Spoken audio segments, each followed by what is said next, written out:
Media ਦੇਖਦੇ ਹੋਏ ਸਾਰੇ ਹੀ ਦੋਸਤਾਂ ਮਿੱਤਰਾਂ ਦਰਸ਼ਕਾਂ ਦਾ ਬਹੁਤ-ਬਹੁਤ ਸਵਾਗਤ ਹੈ ਜੀ। ਅਸੀਂ ਹਮੇਸ਼ਾ ਦੀ ਤਰ੍ਹਾਂ ਅੱਜ ਫੇਰ ਤੁਹਾਡੇ ਨਾਲ ਗਰਾਊਂਡ ਜ਼ੀਰੋ ਪ੍ਰੋਗਰਾਮ ਦੇ ਵਿੱਚ ਤੁਹਾਡੇ ਰੂਬਰੂ ਹੋਣ ਜਾ ਰਹੇ ਹਾਂ।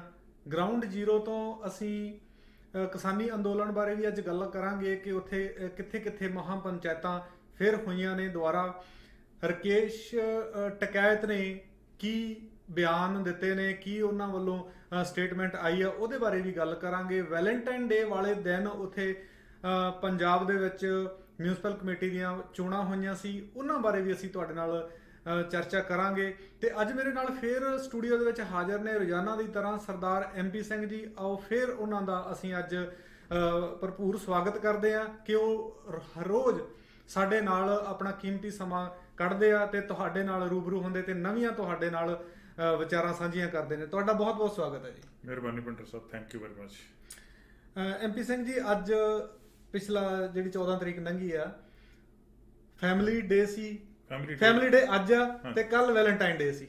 ਵੈਲੈਂਟਾਈਨ ਡੇ ਜਿਹੜਾ ਜੀ ਇਹ 14 ਫਰਵਰੀ ਨੂੰ ਪੂਰੀ ਦੁਨੀਆ 'ਚ ਮਨਾਇਆ ਜਾਂਦਾ। ਹਾਂਜੀ ਹਾਂਜੀ। ਜਿਹੜਾ ਫੈਮਿਲੀ ਡੇ ਹੈਗਾ ਉਹ ਕੈਨੇਡਾ ਵਿੱਚ ਹੀ ਹੈ। ਕੈਨੇਡਾ ਵਿੱਚ ਹੀ ਮਨਾਇਆ ਜਾਂਦਾ। ਬਿਲਕੁਲ ਜੀ। ਉਹ ਕੈਨੇਡਾ 'ਚ ਅਸੀਂ ਬੈਠੇ ਹਾਂ ਤੇ ਅੱਜ ਦੋ ਇਤਿਹਾਸਕ ਦਿਨ ਆ। ਹਾਂਜੀ। ਇੱਕ ਫੈਮਿਲੀ ਡੇ ਹੈਗਾ, ਇੱਕ ਮੈਨੀਟੋਬਾ ਦੇ ਜਿਹੜੇ ਸੰਸਥਾਪਕ ਆ, ਹਾਂਜੀ ਹਾਂਜੀ, ਲੂਈਸ ਰੀਲ ਦਾ ਅੱਜ ਜਨਮ ਦਿਨ ਮਨਾਇਆ ਜਾ ਰਿਹਾ। ਭਾਵੇਂ ਅੱਜ ਦੇ ਦਿਨ ਉਹਨਾਂ ਦਾ ਕੋਈ ਜਨਮ ਨਹੀਂ ਸੀ ਹੋਇਆ, ਹਾਂਜੀ ਹਾਂਜੀ, ਉਹਨਾਂ ਦੀ ਲਾਈਫ ਦੀ ਕੋਈ ਵੀ ਈਵੈਂਟ ਅੱਜ ਦੇ ਦਿਨ ਨਹੀਂ ਸੀ ਹੋਈ, ਪਰ ਮੈਨੀਟੋਬਾ ਦੀ ਗਵਰਨਮੈਂਟ ਨੇ ਕੁਝ ਖਾਸ ਕਾਰਨਾਂ ਕਰਕੇ ਇਹ ਦਿਨ ਜਿਹੜਾ ਉਹ 15 ਫਰਵਰੀ ਚੁਣਿਆ ਜੀ। ਹੁਣ ਵੈਲੈਂਟਾਈਨ ਡੇ ਦੀ ਗੱਲ ਕਰਦੇ ਸੀ, ਪਹਿਲਾਂ ਤਾਂ ਇਹ ਦੱਸੋ ਤੁਸੀਂ ਵੈਲੈਂਟਾਈਨ ਡੇ ਤੇ ਕੀ ਕੀਤਾ? ਅਸੀਂ ਤਾਂ ਬਸ ਕੁਝ ਨਹੀਂ ਕੀਤਾ ਜੀ, ਘਰੇ ਹੀ ਮਨਾਇਆ, ਕਿਉਂਕਿ ਤੁਹਾਨੂੰ ਪਤਾ ਵੀ ਇੱਥੇ ਕੈਨੇਡਾ ਦੇ ਵਿੱਚ ਤਾਂ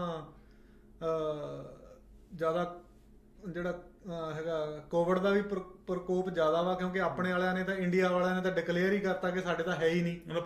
ਉਹਨਾਂ ਨੇ ਭਜਾਤਾ ਜੀ, ਛਿੱਤਰ ਲਾ ਲਿਆ ਤੇ ਕਹਿੰਦੇ ਵੀ ਤੂੰ ਇੱਥੋਂ, ਤੁਸੀਂ ਕਹਾਵਤ ਸੁਣੀ ਹੋਊਗੀ, ਉਹਨਾਂ ਨੇ ਤਾਂ ਚੜੇਲ ਮਾਰਤੀ ਸੀ ਕਹਿੰਦੇ ਪੰਜਾਬ ਵਾਲਿਆਂ ਨੇ, ਤੂੰ ਕੇ ਭੂਆ ਆਈ ਆ। ਤੇ ਉੱਥੇ ਕਰੋਨਾ ਕੀ ਕੰਮ ਕਰਦਾ। ਤੁਸੀਂ ਛਿੱਤਰ ਦੀ ਗੱਲ ਕੀਤੀ ਸੀ।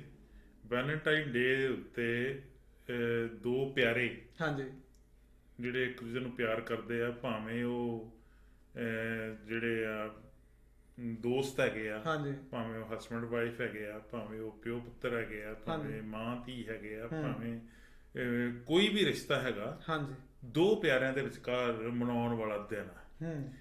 ਉਂਝ ਤਾਂ ਪਿਆਰ ਤਾਂ ਹਰ ਦਿਨ ਹੀ ਹੋਣਾ ਚਾਹੀਦਾ, ਪਰ ਚਲੋ ਸਾਡੇ ਸਮਾਜ ਨੇ ਕੁਛ ਏਦਾਂ ਦੇ ਦਿਨ ਨਿਰਧਾਰਿਤ ਕਰ ਰਹੇ ਆ ਸੈਲੀਬ੍ਰੇਸ਼ਨ ਵਾਸਤੇ, ਤੇ ਸੈਲੀਬ੍ਰੇਸ਼ਨ ਉਹਦੀ ਇਸ ਤਰੀਕੇ ਨਾਲ ਵੀ ਹੁੰਦੀ ਆ ਕਿ ਇੱਕ ਦੂਜੇ ਨੂੰ ਤੁਸੀਂ ਤੋਹਫੇ ਦਿੰਦੇ ਹੋ, ਹੋਰ ਨਹੀਂ ਕੁਛ ਤਾਂ ਗੁਲਾਬ ਜ਼ਰੂਰ ਦਿੰਦੇ ਹੋ। ਪਰ ਸਾਡੇ ਪੰਜਾਬ ਵਿੱਚ ਅਲੋਕਾਰੀ ਗੱਲ ਹੋਈ ਹੈ। ਤੁਸੀਂ ਛਿੱਤਰ ਦੀ ਗੱਲ ਕੀਤੀ, ਉੱਥੇ ਛਿੱਤਰ ਵੰਡੇ ਗਏ। ਛਿੱਤਰ ਵੰਡੇ ਗਏ। ਇਹ ਵੈਲੈਂਟਾਈਨ ਡੇ ਜਿਹੜਾ ਹੈਗਾ, ਇਹ ਤਾਂ ਪਿਆਰ ਦਾ ਤਿਉਹਾਰ ਆ, ਇੱਕ ਦੂਜੇ ਨੂੰ ਮਤਲਬ ਆਪਦਾ ਸੁਨੇਹਾ ਦੇਣ ਦਾ ਤਿਉਹਾਰ ਆ, ਵੀ ਪਿਆਰ ਇਜ਼ਹਾਰ ਕਰਨ ਦਾ ਤਿਉਹਾਰ। ਨਹੀਂ, ਇਜ਼ਹਾਰ ਹੀ ਕੀਤਾ ਉਹਨਾਂ ਨੇ। ਹਾਂਜੀ, ਉਹਨਾਂ ਨੇ ਵੀ ਇਜ਼ਹਾਰ ਹੀ ਕੀਤਾ। ਇਸ ਦਿਨ ਵੋਟਾਂ ਪਈਆਂ ਪੰਜਾਬ ਵਿੱਚ, ਜਿਹੜੀਆਂ ਮਿਊਨਿਸਪਲ ਕਾਰਪੋਰੇਸ਼ਨਾਂ ਹੈਗੀਆਂ ਕੁਛ, ਤੇ 100 ਤੋਂ ਵੱਧ ਮਿਊਨਿਸਪਲ ਕਮੇਟੀਆਂ ਜਿਹਨਾਂ 'ਚ ਨਗਰ ਪੰਚਾਇਤਾਂ ਵੀ ਹੈਗੀਆਂ, ਉਹਨਾਂ 'ਚ ਵੋਟਾਂ ਪਈਆਂ ਜੀ। ਹੈਰਾਨੀ ਵਾਲੀ ਗੱਲ, ਜਾਂ ਪਤਾ ਨਹੀਂ ਮੈਨੂੰ ਇਹਨੂੰ ਸ਼ੁਭ ਗੱਲ ਕਹਿਣੀ ਚਾਹੀਦੀ ਕਿ ਨਹੀਂ ਕਹਿਣੀ ਚਾਹੀਦੀ, ਕਿਸੇ ਜਗ੍ਹਾ ਤੇ 85% ਵੀ ਪੋਲਿੰਗ ਹੋਈ, 85%। ਠੀਕ ਹੈ ਜੀ। ਤੇ ਸਭ ਤੋਂ ਘੱਟ ਉਦਾਂ ਮੁਹਾਲੀ 'ਚ ਹੋਈ, ਜਿੱਥੇ ਕਿਹਾ ਜਾਂਦਾ ਕਿ ਬਹੁਤ ਪੜ੍ਹੀ ਲਿਖੀ ਕਮਿਊਨਿਟੀ ਰਹਿੰਦੀ ਹੈ, ਉੱਥੇ 60% ਹੀ ਹੋਈ। ਪਰ ਜਿਹੜੀ ਪਿਆਰ ਦਾ ਇਜ਼ਹਾਰ ਕਰਨ ਵਾਲੀ ਗੱਲ ਹੈ, ਉਹ ਵੀ ਮੁਹਾਲੀ 'ਚ ਜ਼ਿਆਦਾ ਹੋਈ। ਠੀਕ ਹੈ ਜੀ। ਉੱਥੇ ਔਰਤਾਂ ਨੇ ਜਿਹੜੇ ਕੈਂਡੀਡੇਟ ਕੁੱਟੇ, ਚੰਗੀ ਉਹਨਾਂ ਦੀ ਛਿੱਤਰ ਪਰੇਡ ਕੀਤੀ। ਮੈਂ ਇਹ ਗੱਲ ਇਸ ਕਰਕੇ ਜ਼ਿਕਰ ਨਹੀਂ ਕਰ ਰਿਹਾ ਕਿ ਮੈਂ ਇਹਦੀ ਸ਼ਲਾਘਾ ਕਰਦਾ, ਪਰ ਇਹ ਹੈ ਕਿ ਜਿਸ ਤਰੀਕੇ ਦੇ ਹੁਣ ਇਹ ਕੰਮ ਹੋਣ ਲੱਗ ਗਏ ਚੋਣਾਂ ਦੇ ਦਿਨਾਂ 'ਚ, ਵੋਟਾਂ ਦੇ ਦਿਨਾਂ ਵਿੱਚ, ਇਹ ਸ਼ਾਇਦ ਕਿਸੇ ਵੀ ਲੋਕਤੰਤਰ ਲਈ ਸ਼ੁਭ ਸ਼ਗਨ ਨਹੀਂ ਹੈ। ਲੋਕਤੰਤਰ ਦਾ ਮਤਲਬ ਹੈ ਕਿ ਲੋਕਾਂ ਦੀ ਆਪਦੀ ਪਸੰਦ ਹੈ, ਉਹਨਾਂ ਨੇ ਕਿਹਦੀ ਸਰਕਾਰ ਬਣਾਉਣੀ ਹੈ, ਲੋਕਾਂ ਨੇ ਬਣਾਉਣੀ ਹੈ, ਤੇ ਉਹ ਲੋਕਾਂ ਦੁਆਰਾ ਬਣਾਈ ਹੋਈ ਸਰਕਾਰ ਨੇ ਲੋਕਾਂ ਲਈ ਕੰਮ ਕਰਨਾ ਹੁੰਦਾ।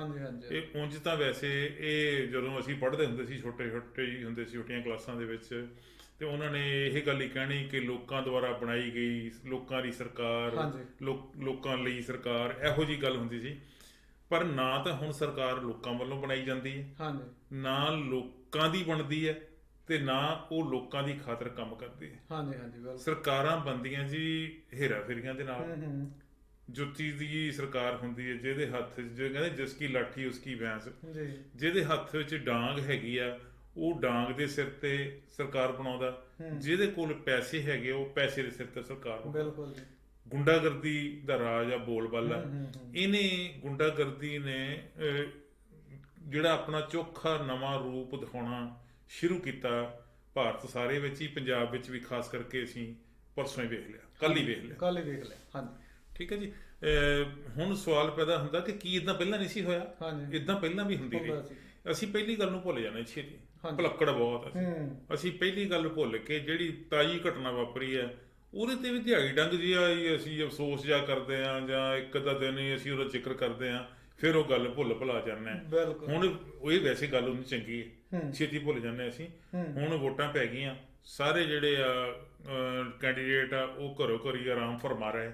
ਉਹਨਾਂ ਦੇ ਸਪੋਰਟਰ ਜਿਨ੍ਹਾਂ ਦੇ ਸੱਟਾਂ ਲੱਗੀਆਂ ਆ ਉਹ ਥਾਣਿਆਂ ਕਚਹਿਰੀਆਂ 'ਚ ਹੁਣ ਜਾਣਗੇ, ਤੇ ਉਹਨਾਂ ਦੇ ਲੀਡਰਾਂ ਨੇ ਤਾਂ ਉਹਨਾਂ ਦੇ ਮਗਰ ਜਾਣਾ ਨਹੀਂ, ਕਿਉਂਕਿ ਉਹਨਾਂ ਦਾ ਕੰਮ ਸਿਰਫ ਵੋਟਾਂ ਪਾਉਣ ਤੱਕ ਹੀ ਹੁੰਦਾ, ਵੋਟਾਂ ਪਾਉਣ ਤੋਂ ਬਾਅਦ ਨਹੀਂ ਹੁੰਦਾ।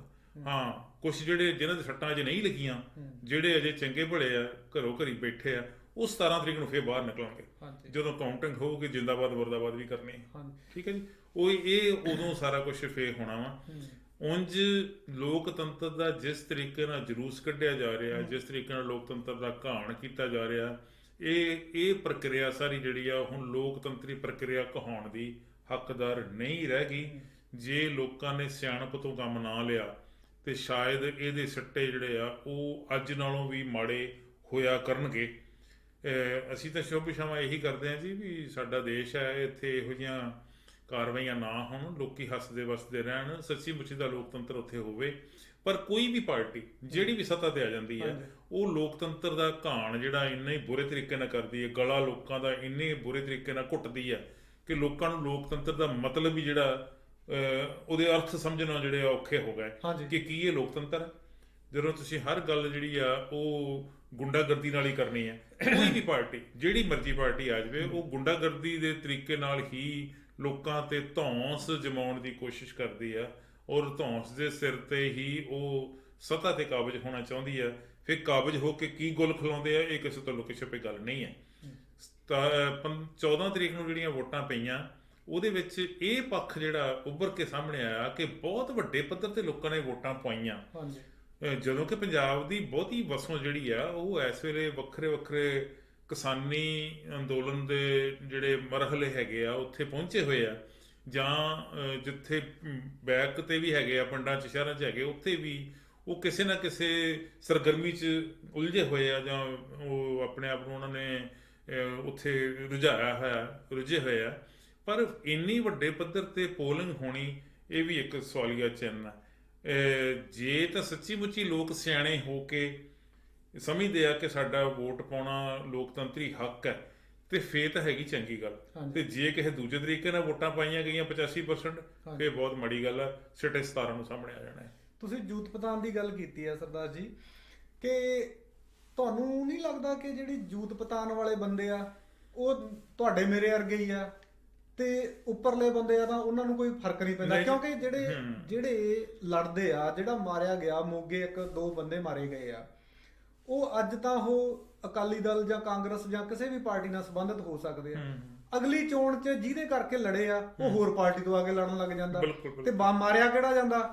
ਤੁਹਾਡੇ ਜਾਂ ਮੇਰੇ ਵਰਗਾ। ਮੋਗੇ 'ਚ ਤਾਂ ਇਹ ਇਤਿਹਾਸ ਹੀ ਹੈ ਜੀ। ਹਾਂਜੀ, ਮੋਗੇ 'ਚ ਇਤਿਹਾਸ ਹੈ ਬਿਲਕੁਲ। ਮੋਗੇ 'ਚ ਇਤਿਹਾਸ ਹੈ ਵੀ ਜਿਸ ਪਾਰਟੀ ਦਾ ਬਣਿਆ ਸੀ ਐਮਐਲਏ, ਉਹਨੇ ਅਸਤੀਫਾ ਦੇ ਕੇ ਦੂਜੀ ਪਾਰਟੀ ਵਿੱਚ ਚਲਾ ਗਿਆ।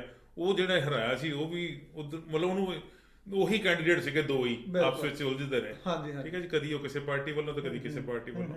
ਇਹ ਗੱਲ ਠੀਕ ਹੈ ਕਿ ਆਮ ਲੋਕੀ ਜਿਹੜੇ ਆ ਉਹ ਉਲਝ ਜਾਂਦੇ ਆ, ਉਹਨਾਂ ਨੂੰ ਇਹਨਾਂ ਦੀਆਂ ਕਾਰਸ਼ਤਾਨੀਆਂ ਦਾ ਪਤਾ ਨਹੀਂ ਲੱਗਦਾ, ਇਹਨਾਂ ਦੇ ਸਕੀਮਾਂ ਜਿਹੜੀਆਂ ਹੁੰਦੀਆਂ ਸੱਤਾ ਤੇ ਕਾਬਜ ਹੋਣ ਦੇ ਜਿਹੜੇ ਢੰਗ ਤਰੀਕੇ ਆ, ਉਹਨਾਂ ਤੋਂ ਉਹ ਬਹੁਤੇ ਸਿਆਣੇ ਨਹੀਂ ਹੁੰਦੇ, ਉਹਨਾਂ ਨੂੰ ਪਤਾ ਨਹੀਂ ਲੱਗਦਾ, ਤੇ ਉਹਨਾਂ ਦੇ ਪਚਲਾਵੇ 'ਚ ਆ ਕੇ ਉਹ ਆਪਣੀ ਜਾਨ ਜੋਖਮ 'ਚ ਪਾ ਲੈਂਦੇ ਆ, ਤੇ ਆਪਦੇ ਲੀਡਰਾਂ ਦੀ ਜਿੰਦਾਬਾਦ ਮੁਰਦਾਬਾਦ ਕਰਦੇ ਆ। ਇਹ ਗੱਲਾਂ ਨਹੀਂ ਹੋਣੀਆਂ ਚਾਹੀਦੀਆਂ, ਇੱਕ ਸੱਭਿਅਕ ਸਮਾਜ ਤੇ ਵੈਸੇ ਨਹੀਂ ਹੋਣੀਆਂ ਚਾਹੀਦੀਆਂ, ਲੋਕਤੰਤਰ ਪ੍ਰਣਾਲੀ ਲਈ ਵੀ ਇਹ ਗੱਲਾਂ ਖਤਰਨਾਕ ਹੈ। ਪਰ ਲੋਕਾਂ ਨੂੰ ਸਿਆਣਪ ਆਉਣੀ ਨਹੀਂ। ਕਾਰਨ ਕੀ ਹੈਗਾ ਕਿ ਇਹਨਾਂ ਨੂੰ ਲੀਡਰ ਸਿਆਣੇ ਹੋਣ ਨਹੀਂ ਦਿੰਦੇ। ਲੀਡਰ ਤਾਂ ਘਰਾਂ ਦੇ ਚੁੱਲ੍ਹਿਆਂ ਤੱਕ ਪਹੁੰਚ ਗਏ ਆ।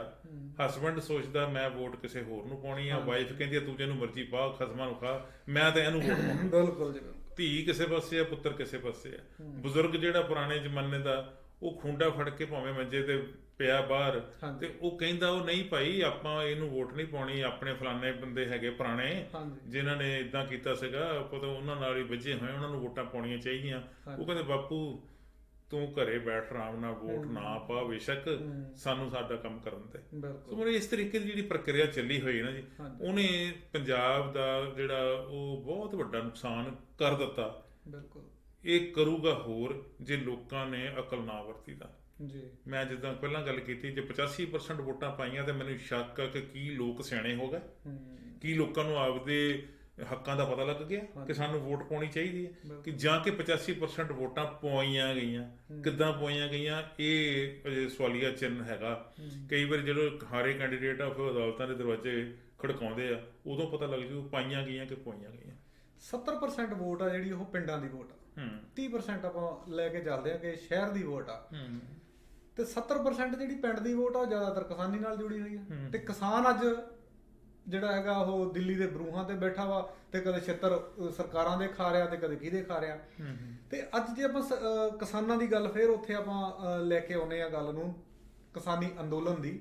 ਕਿਸਾਨੀ ਅੰਦੋਲਨ ਦੇ ਵਿੱਚ ਟਕੈਤ ਸਾਹਿਬ ਨੇ ਇੱਕ ਹੋਰ ਨਵਾਂ ਜਿਹੜਾ ਬਿਆਨ ਦਿੱਤਾ ਕਿ ਇਹ ਜਿਹੜਾ ਅੰਦੋਲਨ ਸਾਡਾ ਹੈਗਾ ਕਿ ਇਹ ਲੰਬਾ ਵੀ ਚੱਲ ਸਕਦਾ ਤੇ ਲਟਕ ਵੀ ਸਕਦਾ, ਮਤਲਬ ਲੰਬਾਈ 'ਚ ਹੋ ਸਕਦਾ ਵਾ, ਹੋ ਸਕਦਾ ਅਕਤੂਬਰ ਤੱਕ ਦੀ ਤਾਂ ਉਹਨਾਂ ਨੇ ਸ਼ਾਇਦ ਅਲਟੀਮੇਟਮ ਵੀ ਦਿੱਤਾ, ਉਦੋਂ ਤੱਕ ਜਿਹੜੇ ਇਹਨਾਂ ਨੂੰ ਵਾਪਸ ਲਓ ਤੇ ਫਿਰ ਅਸੀਂ ਨਵੇਂ ਪ੍ਰੋਗਰਾਮ ਦੇਣੇ ਸ਼ੁਰੂ ਕਰਾਂਗੇ। ਦੇਖੋ ਪਹਿਲਾਂ ਤਾਂ ਤੁਹਾਡੀ ਪਹਿਲੀ ਗੱਲ ਦਾ ਜਵਾਬ ਦੇਣਾ ਵਾ ਕਿ ਤੁਸੀਂ ਕਿਹਾ 70% ਜਿਹੜੇ ਪਿੰਡਾਂ ਦੀਆਂ ਵੋਟਾਂ, ਇਹ ਵੋਟਾਂ ਹੁਣ ਜਿਹੜੀ ਇਲੈਕਸ਼ਨ ਹੋਈ ਪਿੰਡਾਂ 'ਚ ਨਹੀਂ ਹੋਈ, ਇਹ ਛੋਟੇ ਕਸਬਿਆਂ 'ਚ ਹੋਈ ਜਾਂ ਵੱਡੇ ਸ਼ਹਿਰਾਂ 'ਚ ਹੋਈ। ਜਿਹੜੀ ਵੋਟਾਂ ਦੀ ਪੋਲਿੰਗ ਹੋਈ ਆ, ਜੇ ਵੱਡੇ ਸ਼ਹਿਰ ਦੇ ਵਿੱਚ ਕੋਈ 1 ਲੱਖ ਵੋਟ ਆ ਤੇ ਉਹਦੇ ਵਿੱਚੋਂ 60% ਜਾਂ 65-70% ਪਈਆਂ ਹੈਗੀਆਂ, ਉਹਦਾ ਪਿੰਡਾਂ ਨਾਲ ਕੋਈ ਸੰਬੰਧ ਨਹੀਂ। ਹਾਂ ਜਿਹੜੇ ਵੱਡੇ ਪਿੰਡ ਹੈ ਉਹਨਾਂ 'ਚ ਨਗਰ ਪੰਚਾਇਤਾਂ ਬਣ ਗਈਆਂ, ਉਹ ਕਈ ਵਾਰੀ ਉੱਥੇ ਵਾਰਡਬੰਦੀ ਹੋ ਗਈ ਹੁੰਦੀ ਆ, ਕਿਤੇ 9 ਵਾਰਡ ਆ, ਕਿਤੇ 11 ਵਾਰਡ ਆ, ਕਿਤੇ 13, ਕਿਤੇ 15, ਇਸ ਤਰੀਕੇ ਨਾਲ। ਸੋ ਇਹ ਵੋਟਾਂ ਜਿਹੜੀਆਂ ਸੀਗੀਆਂ ਸ਼ਹਿਰੀ ਤਬਕੇ 'ਚ ਨੇ ਪਾਈਆਂ ਹੈਗੀਆਂ। ਹੁਣ ਉਹਨੇ ਗੱਲ ਆਪਾਂ ਟਕੈਤ ਸਾਹਿਬ ਦੀ, ਟਕੈਤ ਸਾਹਿਬ ਨੇ ਦੇਖੋ ਜੀ ਕਹਿ ਦਿੱਤਾ ਕਿ ਇਹ ਸਾਡੀ ਜਿਹੜੀ ਲੜਾਈ ਆ, ਸਾਡਾ ਯੁੱਧ ਜਿਹੜਾ ਇਹ ਲੰਬਾ ਹੋਊਗਾ ਤੇ ਲਮਕਵਾਂ ਹੋਊਗਾ। ਲੰਬੇ ਹੋਣ ਦਾ ਮਤਲਬ ਲੰਮੇ ਸਮੇਂ ਲਈ ਚੱਲੂਗਾ, ਲਮਕਵੇਂ ਹੋਣ ਦਾ ਮਤਲਬ ਹੈ ਕਿ ਅਸੀਂ ਇਹਦੇ ਵਿੱਚ ਪੜਾਅ ਦਰ ਪੜਾਅ ਕੋਈ ਨਾ ਕੋਈ ਪ੍ਰੋਗਰਾਮ ਦਿੰਦੇ ਰਹਾਂਗੇ। ਇਹ ਅਸਲ ਵਿੱਚ ਜਿਹੜੇ ਕਮਿਊਨਿਸਟ ਹੁੰਦੇ ਨਾ ਜੀ, ਕਾਮਰੇਡ, ਇਹ ਉਹ ਕਹਿੰਦੇ ਹੁੰਦੇ ਵੀ ਜਿਹੜਾ ਅੰਦੋਲਨ ਜਿੱਤਣਾ ਹੋਵੇ, ਜਿਹੜਾ ਸੰਘਰਸ਼ ਕਾਮਯਾਬ ਕਰਨਾ ਹੋਵੇ, ਉਹ ਹਮੇਸ਼ਾ ਹੀ ਉਹਦੀ ਜਿਹੜੀ ਹੈਗੀ ਮਿਆਦ ਉਹ ਲੰਮੀ ਰੱਖ ਕੇ ਚੱਲਣੀ ਚਾਹੀਦੀ। ਤੇ ਲਮਕਵੀਂ ਮਤਲਬ ਹੁੰਦਾ ਕਿ ਅੱਜ ਇੱਕ ਮੁੱਦਾ ਤੇ ਉਹਦੇ ਨਾਲ ਹੋਰ ਮੁੱਦਾ ਜੁੜਦਾ ਜਾਵੇ, ਫਿਰ ਹੋਰ ਮੁੱਦਾ ਜੁੜਦਾ ਜਾਵੇ। ਇੱਕ ਤਾਂ ਇਹ, ਦੂਜਾ ਇਹ ਕਿ ਉਸ ਅੰਦੋਲਨ ਦੇ ਦੌਰਾਨ ਅੱਜ ਨੀਤੀ ਇਹ ਆ, ਕੱਲ ਨੂੰ ਨੀਤੀ ਹੋਰ ਹੋ ਸਕਦੀ, ਪਰਸੋਂ ਹੋਰ ਹੋ ਸਕਦੀ। ਇਹ ਪਿਛਲੇ ਸਮੇਂ ਦੇ ਵਿੱਚ ਕਿਸਾਨੀ ਅੰਦੋਲਨ ਦੀ ਰੂਪ ਰੇਖਾ ਇਸ ਤਰੀਕੇ ਦੀ ਹੀ ਰਹੀ ਹੈ, ਜਿਹਦੇ ਤਹਿਤ ਕੱਲ ਗੱਲ ਹੋਰ ਸੀ, ਪਿਛਲੇ ਹਫ਼ਤੇ ਹੋਰ ਸੀ, ਉਦੋਂ ਪਿਛਲੇ ਹਫ਼ਤੇ ਹੋਰ ਸੀ, ਅਗਲੀ ਪਲੈਨਿੰਗ ਵੀ ਉਹਨਾਂ ਨੇ ਅਨਾਉਂਸ ਕੀਤੀ ਹੋਈ ਹੈ। ਟਕੈਤ ਸਾਹਿਬ ਕਹਿੰਦੇ ਜੀ ਭਾਰਤ ਸਰਕਾਰ ਨੂੰ ਉਹਨਾਂ ਨੇ ਕਿਹਾ ਕਿ ਅਸੀਂ 2 ਅਕਤੂਬਰ ਤੱਕ ਤਾਂ ਤੁਹਾਨੂੰ ਸਮਾਂ ਦਿੰਦੇ ਆ, ਉਦੋਂ ਤੱਕ ਤੁਸੀਂ ਸਾਡੀਆਂ ਮੰਗਾਂ ਮੰਨ ਲਓ। ਮੰਗਾਂ ਕਿਹੜੀਆਂ? ਉਹਨਾਂ ਨੇ ਵਾਰ-ਵਾਰ ਉਹੀ ਗੱਲ ਕਹੀ ਕਿ 3 ਕਾਨੂੰਨ ਵਾਪਸ ਲੈ ਲਓ, 4ਥਾ MSP ਤੇ ਕਾਨੂੰਨ ਬਣਾ ਦਿਓ। ਠੀਕ ਹੈ ਜੀ। ਹੁਣ 2 ਅਕਤੂਬਰ ਤੱਕ ਮੰਨ ਲਓ ਕਿਹਾ ਉਹਨਾਂ ਨੇ, ਮੰਨ ਲਓ ਸਰਕਾਰ ਨਹੀਂ ਮੰਗਦੀ, ਮੰਨਦੀ ਨਹੀਂ, ਗੱਲ ਹੀ ਨਹੀਂ ਕਰਦੀ, ਲੱਗਦਾ ਹੀ ਨਹੀਂ। 22 ਤਰੀਕ ਤੋਂ ਬਾਅਦ ਕੋਈ ਮੀਟਿੰਗ ਨਹੀਂ ਹੋਈ। ਠੀਕ ਹੈ ਜੀ। ਅੱਜ 82ਵਾਂ ਦਿਨ ਹੈਗਾ ਜਿਹੜਾ ਸੰਘਰਸ਼ ਦਾ, ਦਿੱਲੀ ਦੀਆਂ ਬਰੂਹਾਂ ਤੇ ਕਿਸਾਨ ਜਿਹੜੇ ਉਹ ਧਰਨੇ ਲਾ ਕੇ ਬੈਠੇ ਆ, ਉੱਥੇ ਸਰਕਾਰ ਦਾ ਪਿੱਟ ਸਿਆਪਾ ਕਰਦੇ ਪਏ ਹੈਗੇ ਆ। ਅੱਜ ਵੀ ਸਰਕਾਰ ਨੂੰ ਇਸ ਗੱਲ ਦੀ ਕੋਈ ਕਾਹਲ ਨਹੀਂ ਹੈਗੀ ਕਿ ਉਹਨਾਂ ਨਾਲ ਕਿਸਾਨਾਂ ਨਾਲ ਗੱਲ ਕੀਤੀ ਜਾਵੇ, ਚਿੰਤਾ ਵੀ ਹੈ ਨਹੀਂ। ਹਾਂਜੀ, 25 ਦਿਨ ਹੋ ਗਏ ਜੀ। 25 ਦਿਨਾਂ ਦੇ ਦੌਰਾਨ ਸਰਕਾਰ ਵੱਲੋਂ ਇਸ ਗੱਲ ਦੀ ਕੋਈ ਇੰਡੀਕੇਸ਼ਨ ਨਹੀਂ ਹੈ ਕਿ ਅਸੀਂ ਇਸ ਅੰਦੋਲਨ ਨੂੰ ਖਤਮ ਕਰਨ ਦੇ ਲਈ ਕੋਈ ਨਿਵੇਕਲਾ ਰਾਹ ਲੱਭਣਾ ਚਾਹੁੰਦੇ ਆ ਜਾਂ ਕੋਈ ਵਿਚਲਾ ਰਾਹ ਲੱਭਣਾ ਚਾਹੁੰਦੇ। ਇਦਾਂ ਦੀ ਕੋਈ ਐਫਰਟਸ ਸਰਕਾਰ ਦੇ ਪੱਧਰ ਤੇ ਨਹੀਂ ਹੋਏ। ਹੁਣ ਜਿਹੜਾ ਉਹਨਾਂ ਨੇ ਲਮਕਵੇਂ ਦੀ ਗੱਲ ਯੁੱਧ ਦੀ ਕੀਤੀ ਆ, ਲੜਾਈ ਦੀ ਲੰਮੀ ਦੀ ਗੱਲ ਕੀਤੀ ਆ, ਇਹ ਬੜੀ ਸਿਆਣਪ ਵਾਲੀ ਗੱਲ ਆ। ਇਹਦੇ 'ਚ ਦੋ ਗੱਲਾਂ ਜਿਹੜੀਆਂ ਦੋ ਪਾਸੇ ਇੰਡੀਕੇਸ਼ਨ ਆ। ਇੱਕ ਪਾਸੇ ਤਾਂ ਸਰਕਾਰ ਨੂੰ ਇਹ ਇੰਡੀਕੇਸ਼ਨ ਹੈ ਕਿ ਅਸੀਂ ਛੇਤੀ ਜਾਣ ਵਾਲੇ ਨਹੀਂ, ਜਿੱਤ ਕੇ ਹੀ ਜਾਵਾਂਗੇ। ਜਿੱਤਣ ਦਾ ਮਤਲਬ ਅਸੀਂ ਆਪਦੇ ਜਿਹੜੇ ਕਾਨੂੰਨ ਵਾਪਸ ਕਰਨ ਦੀ ਗੱਲ ਕੀਤੀ ਹੈ, ਅਸੀਂ ਉਹ ਕਰਵਾ ਕੇ ਹੀ ਹਟਣਾ। ਇੱਕ ਇਸ਼ਾਰਾ ਤਾਂ ਸਰਕਾਰ ਨੂੰ, ਦੂਜਾ ਇਸ਼ਾਰਾ ਕਿਸਾਨੀ ਅੰਦੋਲਨ ਵਿੱਚ ਸ਼ਾਮਲ ਲੋਕਾਂ ਨੂੰ ਵੀ ਹੈ ਕਿ ਤੁਸੀਂ ਜਿਹੜੇ ਲੋਕ ਸ਼ਾਇਦ ਕੁਝ ਸੋਚਦੇ ਹੋਣ ਵੀ 2-4 ਦਿਨਾਂ ਦੀ ਗੱਲ ਹੈ, ਹਫ਼ਤੇ 10 ਦਿਨ ਦੀ ਗੱਲ ਹੈ, ਇਹ ਐਡੀ ਛੇਤੀ ਨਹੀਂ ਹੋਣਾ, ਇਹਦੇ ਲਈ ਟਾਈਮ ਲੱਗਣਾ। ਹੁਣ ਤੁਸੀਂ ਦੇਖੋ, ਕਈ ਵਾਰੀ ਆਪਾਂ ਨੂੰ ਸਵਾਲ ਇਹ ਬਣ ਜਾਂਦਾ ਕਿ ਜੇ 2 ਅਕਤੂਬਰ ਨੂੰ ਨਾ ਮੰਨੇ ਫੇਰ ਕੀ ਹੋ। ਮੈਨੂੰ ਜੋ ਲੱਗਦਾ ਰਾਜਸੀ ਪੱਧਰ ਤੇ ਲੱਗਦਾ, ਇਹ 2021 ਚੱਲਦਾ ਪਿਆ ਜੀ, 2 ਅਕਤੂਬਰ ਆਉਣ ਵਿੱਚ ਅਜੇ 8 ਮਹੀਨੇ ਪਏ, 7.5-8 ਮਹੀਨੇ ਪਏ। ਉਸ ਦੌਰਾਨ ਸਰਕਾਰ ਜਿਹੜੀ ਆ ਉਹ ਇਹ ਸੋਚੀ ਬੈਠੀ ਆ ਕਿ ਕਿਸਾਨਾਂ ਦਾ ਅੰਦੋਲਨ ਤਾਂ ਅਸੀਂ ਹੂੰਜਾ ਫੇਰ ਦੇਣਾ ਜੀ। ਜੇ ਉਹ ਤਾਂ ਸੋਚੀ ਬੈਠੇ ਸੀਗੇ ਵੀ ਹਿੰਦੁਸਤਾਨ 'ਚ ਕੋਈ ਹੋਰ ਜਿਹੜੇ ਸੂਬੇ ਆ ਉਹਨਾਂ ਦੇ ਕਿਸਾਨਾਂ ਨੂੰ ਤਾਂ ਕਿਸੇ ਦੀ ਇਹਨਾਂ ਗੱਲਾਂ ਦਾ ਫਿਕਰ ਹੀ ਨਹੀਂ ਹੈਗਾ, ਜਾਂ ਉਹਨਾਂ ਦਾ ਕੋਈ ਸਰੋਕਾਰ ਹੀ ਨਹੀਂ ਹੈਗਾ। ਹਰਿਆਣੇ 'ਚ ਸਰਕਾਰ ਸਾਡੀ ਆਪਦੀ, ਅਸੀਂ ਆਪੇ ਦੱਬ ਲੈਣੀ। ਉੱਥੇ ਯੂਪੀ ਵਾਲੇ ਤਾਂ ਪਹਿਲਾਂ ਹੀ ਇਸ ਹੰਕਾਰ 'ਚ ਹੈਗੇ ਸੀਗੇ, ਤੇ ਪੰਜਾਬ ਹੀ ਰਹਿ ਗਿਆ ਇਕੱਲਾ, ਤੇ ਉਹਨੂੰ ਕੌਣ ਪੁੱਛਦਾ। ਇਦਾਂ ਦੀ ਗੱਲ ਸਰਕਾਰ ਦੇ ਲੈਵਲ ਤੇ ਸੀ। ਹੁਣ ਆਉਣ ਵਾਲੇ ਦਿਨਾਂ ਦੇ ਵਿੱਚ ਜਦੋਂ 2 ਅਕਤੂਬਰ ਦੀ ਗੱਲ ਆ, ਤੇ ਉਦੋਂ ਸਿਰਫ 4 ਮਹੀਨੇ ਬਾਅਦ, 3 ਮਹੀਨੇ ਬਾਅਦ ਹੀ ਯੂਪੀ ਵਿੱਚ ਵੀ ਤੇ ਪੰਜਾਬ ਵਿੱਚ ਵੀ ਚੋਣਾਂ ਬਿਲਕੁਲ 2022 ਦੀਆਂ। ਯੂਪੀ ਦੇ ਵਿੱਚ ਵੀ ਰਾਜ ਕਰਦੀ ਪਾਰਟੀ ਤੇ ਵਿਰੋਧੀ ਪਾਰਟੀਆਂ ਦਾ ਪੂਰਾ ਟਿੱਲ ਲੱਗਾ ਪਿਆ ਕਿ ਚੋਣਾਂ 'ਚ ਐਤਕੀ ਕੁਛ ਨਾ ਕੁਛ ਅਸੀਂ ਨਵਾਂ ਰੰਗ ਰੂਪ ਦਿਖਾ ਦੇਣਾ। ਇੰਝ ਹੀ ਪੰਜਾਬ ਵਿੱਚ ਵੀ, ਪੰਜਾਬ ਦੇ ਵਿੱਚ ਵੀ ਸਾਰੀਆਂ ਰਾਜਸੀ ਪਾਰਟੀਆਂ ਜਿਹੜੀਆਂ ਉਹਨਾਂ ਦੀ ਕੋਸ਼ਿਸ਼ ਹੈਗੀ ਆ ਕਿ ਐਤਕੀ ਕੋਈ ਨਵਾਂ ਪਲਟਾ ਮਾਰਨਾ। ਠੀਕ ਹੈ ਜੀ, ਕਾਂਗਰਸ ਆਪਣੇ ਲੈਵਲ ਤੇ ਜ਼ੋਰ ਲਾ ਰਹੀ ਆ, ਅਕਾਲੀ ਆਪਣੇ ਲੈਵਲ ਤੇ ਲਾ ਰਿਹਾ, ਬੀਜੇਪੀ ਕਹੀ ਜਾਂਦੀ ਅਸੀਂ 117 ਦੇ ਕੈਂਡੀਡੇਟ ਖੜੇ ਕਰਨੇ ਆ, ਹਾਲਾਂਕਿ ਮਿਊਨਿਸਪਲ ਇਲੈਕਸ਼ਨ ਦੇ ਵਿੱਚ ਉਹਨਾਂ ਨੂੰ ਕੈਂਡੀਡੇਟ ਲੱਭੇ ਹੀ ਨਹੀਂ, ਜਾਂ ਉਹਨਾਂ ਦੇ ਕੈਂਡੀਡੇਟਾਂ ਨੇ ਬੀਜੇਪੀ ਦੇ ਚੋਣ ਨਿਸ਼ਾਨ ਤੇ ਇਲੈਕਸ਼ਨ ਲੜੀ ਨਹੀਂ। ਇੰਝ ਹੀ ਝਾੜੂ ਵਾਲੇ, ਆਮ ਆਦਮੀ ਪਾਰਟੀ ਵਾਲੇ ਵੀ ਪੰਜਾਬ ਵਿੱਚ ਕਿਤੇ ਨਾ ਕਿਤੇ ਪਰ ਤੋਲਦੇ ਦੇਖੇ ਗਏ ਆ। ਹੋ ਸਕਦਾ ਉਹ ਕਹਿੰਦੇ ਹੁਣ ਵੀ ਪਿਛਲੀ ਵਾਰੀ ਅਸੀਂ 20 ਤੇ ਜਿੱਤੀ ਗਏ ਸੀਗੇ, ਭਾਵੇਂ ਉਹ ਖੱਖਰੀਆਂ ਖਰਬੂਜੇ ਹੋ ਗਏ, ਪਰ ਅਸੀਂ ਹੋ ਸਕਦਾ ਹੁਣ ਐਤਕੀ 40-50 ਤੇ ਲੈ ਜਾਈਏ ਗੱਲ ਖਿੱਚ ਕੇ। ਪਿਛਲੀ ਵਾਰੀ ਤੋਂ 100 ਤੇ ਲਈ ਬੈਠੇ ਸੀਗੇ, 100 ਚੋਂ 20 ਆਈਆਂ ਸੀਗੀਆਂ, ਐਤਕੀ ਦੇਖੋ ਕਿੰਨੀਆਂ ਆਉਂਦੀਆਂ। ਸਾਡੀਆਂ ਸ਼ੁਭ ਇਛਾਵਾਂ ਸਾਰਿਆਂ ਦੇ ਨਾਲ ਆ, ਅਸੀਂ ਪੰਜਾਬ ਦੇ ਨਾਲ ਆ। ਅਸੀਂ ਚਾਹੁੰਦੇ ਆ ਕਿ ਪੰਜਾਬ ਵਿੱਚ ਸੁੱਖ ਸ਼ਾਂਤੀ ਹੋਵੇ। ਏਦਾਂ ਹੀ ਭਾਰਤ ਵਿੱਚ ਪੂਰੇ 'ਚ ਸੁੱਖ ਸ਼ਾਂਤੀ ਮੰਗਦੇ। ਹਰਿਆਣੇ ਦੀ ਸਰਕਾਰ ਜਿਹੜੀ ਆ, ਉਹ ਜਿਸ ਤਰੀਕੇ ਦੇ ਨਾਲ ਉਹਦਾ ਵਤੀਰਾ, ਜਿਹੜੇ ਉੱਥੇ ਉਪ ਮੁੱਖ ਮੰਤਰੀ ਹੈਗੇ ਆ ਅਭੈ ਚੌਟਾਲਾ, ਉਹਦੇ ਜਿਹੜੇ ਬਾਪੂ ਰਿਹਾ ਹੋ ਕੇ ਆਏ ਆ, ਹਾਂਜੀ, ਉਹਨਾਂ ਨੇ ਆਉਂਦਿਆਂ ਹੀ ਕਹਿ ਦਿੱਤਾ ਕਿ ਉਹ ਮੁੰਡੇ ਦਾ ਅਸਤੀਫਾ ਤੇ ਮੇਰੀ ਜੇਬ 'ਚ ਆ, ਤੇ ਕਿਸੇ ਵੇਲੇ ਵੀ ਅਸਤੀਫਾ ਦੇ ਦਾਂਗੇ। ਹੁਣ ਅਸਤੀਫਾ ਜਦੋਂ ਦੇ ਦੇਣਗੇ ਤਾਂ ਮਤਲਬ ਸਰਕਾਰ ਜਿਹੜੀ ਆ ਉਹ ਡਿੱਗੂਗੀ। ਠੀਕ ਹੈ ਜੀ, ਕੁਛ ਵੀ ਹੋ ਸਕਦਾ। ਹੁਣ ਆ ਜੀ ਉੱਤਰ ਪ੍ਰਦੇਸ਼ ਵਾਲੇ ਪਾਸੇ, ਜਿੱਥੇ ਉਦੋਂ ਹੀ ਜਿਹੜੀ ਫਰਵਰੀ ਵਿੱਚ ਇਲੈਕਸ਼ਨ ਹੋਣੀ ਹੈਗੀ ਆ 2022 ਦੇ ਵਿੱਚ, ਉਸ ਇਲੈਕਸ਼ਨ ਦੇ ਵਿੱਚ ਤੁਸੀਂ ਦੇਖੋ ਜਿਹੜਾ ਸਭ ਤੋਂ ਵੱਡਾ ਸੂਬਾ ਹਿੰਦੁਸਤਾਨ ਦਾ, 80 ਪਾਰਲੀਮੈਂਟ ਹਲਕੇ ਆ, 80 ਪਾਰਲੀਮੈਂਟ ਹਲਕਿਆਂ ਦੇ ਵਿੱਚੋਂ 72 ਉੱਤੇ ਬੀਜੇਪੀ ਜੇਤੂ ਹੋਈ ਹੈ। 72 ਮੈਂਬਰ ਉੱਤਰ ਪ੍ਰਦੇਸ਼ ਤੋਂ ਹੀ ਪਾਰਲੀਮੈਂਟ 'ਚ ਬੈਠੇ ਆ। ਬਿਲਕੁਲ 300 ਕੁਝ ਸੀਟਾਂ ਜਿੱਤੀਆਂ ਉਹਨਾਂ ਨੇ ਜੀ ਵਿਧਾਨ ਸਭਾ ਦੇ ਵਿੱਚ। ਉਹ ਤਾਂ ਸਮਝਦੇ ਵੀ ਸਾਨੂੰ ਤਾਂ ਕਿਸੇ ਦੀ ਪਰਵਾਹ ਹੀ ਨਹੀਂ। ਠੀਕ ਹੈ ਜੀ, ਪਰ ਜਿਸ ਤਰੀਕੇ ਦੇ ਨਾਲ ਇਹ ਸੰਘਰਸ਼ ਪੰਜਾਬ ਤੋਂ ਸ਼ੁਰੂ ਹੋਇਆ ਸੀ, ਪੰਜਾਬ ਦੇ ਪਿੰਡਾਂ ਤੋਂ ਸ਼ੁਰੂ ਹੋਇਆ ਸੀ, ਔਰ ਅੱਜ ਪੂਰੇ ਹਿੰਦੁਸਤਾਨ ਤੱਕ ਫੈਲ ਗਿਆ, ਉਹਦੇ ਵਿੱਚ ਯੂਪੀ ਦੇ ਕੰਟਰੀਬਿਊਸ਼ਨ ਨੂੰ, ਉਹਦੇ ਯੋਗਦਾਨ ਨੂੰ ਝੁਠਲਾਇਆ ਨਹੀਂ ਜਾ ਸਕਦਾ। ਬਹੁਤ ਵੱਡਾ ਯੋਗਦਾਨ ਆ, ਜਿਸ ਪੱਧਰ ਦਾ ਉਹਨਾਂ ਦਾ ਯੋਗਦਾਨ ਆ। ਇਹ ਅੱਗ ਸੁਲਗਦੀ ਜਿਹੜੀ ਆ, ਉਹ ਉੱਥੋਂ ਦੇ ਮੁੱਖ ਮੰਤਰੀ ਦੀ ਕੁਰਸੀ ਤੱਕ ਵੀ ਪਹੁੰਚ ਜਾਣੀ। ਠੀਕ ਹੈ ਜੀ, ਅੱਜ ਉਹਨਾਂ ਸਾਰਿਆਂ ਨੂੰ ਫਿਕਰ ਪਿਆ ਹੋਇਆ ਕਿ ਕਿਸੇ ਤਰੀਕੇ ਨਾਲ ਸਾਡੀ ਜਾਨ ਛਡਾਓ। ਉਹ 82 ਨੇ ਵੀ ਕਹਿਣਾ, 80 ਚੋਂ 72 ਨੇ ਵੀ ਕਹਿਣਾ ਕਿ ਇਹ ਜਿਹੜਾ ਹੈਗਾ ਵਾ, ਸਾਨੂੰ ਇਹ ਨਾ ਹੋਵੇ ਕਿ ਆਉਣ ਵਾਲੀ ਇਲੈਕਸ਼ਨ ਦੇ ਵਿੱਚ ਸਾਨੂੰ ਲੋਕੀ ਪਿੰਡਾਂ ਵਿੱਚ ਸਾਡੇ ਹਲਕਿਆਂ 'ਚ ਵੜਨ ਨਾ ਦੇਣ। ਤੇ ਜਿਹੜੇ 300 MLA ਮੌਜਾਂ ਮੰਨਦੇ ਪਏ ਆ ਯੋਗੀ ਰਾਜ ਦੀ ਸਰਕਾਰ ਦੇ ਵਿੱਚ, ਉਹਨਾਂ ਨੂੰ ਵੀ ਵਕਤ ਪਿਆ ਕਿ ਅਗਲੀ ਵਾਰੀ ਇਲੈਕਸ਼ਨ ਜਿੱਤੀ ਜਾਵਾਂਗੇ ਕਿ ਨਹੀਂ ਜਿੱਤੀ ਜਾਵਾਂਗੇ। ਉਹਨਾਂ ਦਾ ਵੀ ਦਬਾਅ ਹੋਊਗਾ। ਇੱਕ ਪਾਸੇ ਕਿਸਾਨਾਂ ਦਾ ਦਬਾਅ, ਇੱਕ ਪਾਸੇ ਪਾਰਟੀ ਦੇ ਅੰਦਰੂਨੀ ਲੋਕਾਂ ਦਾ ਦਬਾਅ, ਅੰਦਰਲੇ ਲੋਕਾਂ ਦਾ ਦਬਾਅ ਹੋਊਗਾ ਸਰਕਾਰ ਤੇ ਕਿ ਇਹ ਸਮੱਸਿਆ ਨੂੰ ਹੱਲ ਕਰਨ ਦੇ ਲਈ ਕੋਸ਼ਿਸ਼ ਕੀਤੀ ਜਾਵੇ। ਜਿਹੜੀ ਘੇਸਲ ਮਾਰ ਕੇ ਅੱਜ ਸਾਰੀ ਸਰਕਾਰ ਸੈਂਟਰ ਦੀ ਬੈਠੀ ਆ, ਜਾਂ ਬੀਜੇਪੀ ਲੀਡਰਸ਼ਿਪ ਬੈਠੀ ਆ, ਅੰਦਰੋਂ ਅੰਦਰੀ ਡਰੇ ਹੋਏ ਆ, ਅੰਦਰੋਂ ਅੰਦਰੀ ਔਖੇ ਬਹੁਤ ਆ। ਦੋ ਜਿਹੜੇ ਵੱਡੇ ਲੀਡਰ ਆ, ਪ੍ਰਧਾਨ ਮੰਤਰੀ ਮੋਦੀ ਤੇ ਗ੍ਰਹਿ ਮੰਤਰੀ ਅਮਿਤ ਸ਼ਾਹ, ਉਹਨਾਂ ਤੇ ਵੀ ਪੂਰਾ ਪ੍ਰੈਸ਼ਰ ਅੰਦਰੋਂ ਬਾਹਰੋਂ ਪੈ ਰਿਹਾ ਕਿ ਇਸ ਸਮੱਸਿਆ ਨੂੰ ਤੁਸੀਂ ਗੰਭੀਰਤਾ ਨਾਲ ਨਹੀਂ ਲੈ ਰਿਹਾ। ਬਿਲਕੁਲ ਇਹ 2 ਅਕਤੂਬਰ ਵਾਲੀ ਗੱਲ ਜਿਹੜੀ ਟਕੈਤ ਨੇ ਕਹੀ ਆ, ਅਸਲ ਵਿੱਚ ਬੜੀ ਟਕਾ ਕੇ ਗਈ। ਬਿਲਕੁਲ ਜੀ ਬਿਲਕੁਲ। ਮਹਾਪੰਚਾਇਤਾਂ ਜਿਹੜੀਆਂ ਹੁਣ ਫਿਰ ਸਿਲਸਿਲਾ ਜਿਹੜਾ ਲਗਾਤਾਰ ਚੱਲ ਰਿਹਾ, ਹੁਣ ਵੀ ਉਹਨਾਂ ਨੇ ਰੀਸੈਂਟਲੀ ਕੀਤੀ ਹੋਈ ਆ, ਹਰਿਆਣੇ ਦੇ ਵਿੱਚ ਮਹਾਪੰਚਾਇਤ ਕੀਤੀ ਹੋਈ ਆ।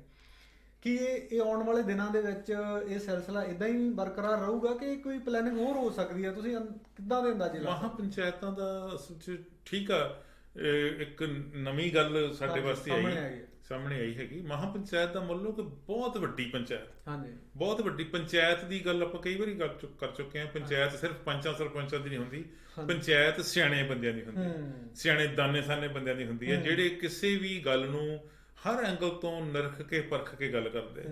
ਠੀਕ ਹੈ, ਕੋਈ ਸਮੱਸਿਆ ਵੀ ਪਿੰਡ ਦੇ ਵਿੱਚ ਆ ਜਾਂਦੀ ਆ, ਇਲਾਕੇ 'ਚ ਆ ਜਾਂਦੀ ਆ, ਤੇ ਬੜੀ ਗੰਭੀਰਤਾ ਦੇ ਨਾਲ ਉੱਤੇ ਵਿਚਾਰ ਕਰਦੇ। ਇਹ ਮਹਾਪੰਚਾਇਤਾਂ ਦੇ ਲਈ ਇੱਕ ਮੁੱਦਾ ਕਿਸਾਨੀ, ਠੀਕ ਹੈ ਜੀ। ਹੁਣ ਸਾਰੇ ਦੇ ਸਾਰੇ ਕਿਸਾਨ ਜਿਹੜੇ ਆ ਉਹ ਟਿੱਕਰੀ ਬਾਰਡਰ ਤੇ ਜਾ ਕੇ ਬੈਠ ਜਾਣ, ਉਹ ਗਾਜੀਪੁਰ ਤੇ ਜਾ ਕੇ ਬੈਠ ਜਾਣ, ਉਹ ਸਿੰਘੂ ਬਾਰਡਰ ਤੇ ਬੈਠ ਜਾਣ, ਇਹਦੇ ਨਾਲ ਸਰਕਾਰ ਨੂੰ ਕੋਈ ਫਰਕ ਨਹੀਂ ਪੈਣਾ। ਫਰਕ ਕਿੱਥੇ ਪੈਂਦਾ? ਜਿੱਦਾਂ ਪੰਜਾਬ ਦੇ ਲੋਕਾਂ ਨੇ, ਪੰਜਾਬ ਦੇ ਕਿਸਾਨਾਂ ਨੇ ਬੀਜੇਪੀ ਦੇ ਛੋਟੇ ਤੋਂ ਲੀਡਰ ਤੋਂ ਲੈ ਕੇ ਵੱਡੇ ਤੱਕ ਦਾ ਜੀਣਾ ਹਰਾਮ ਕੀਤਾ ਪਿਆ।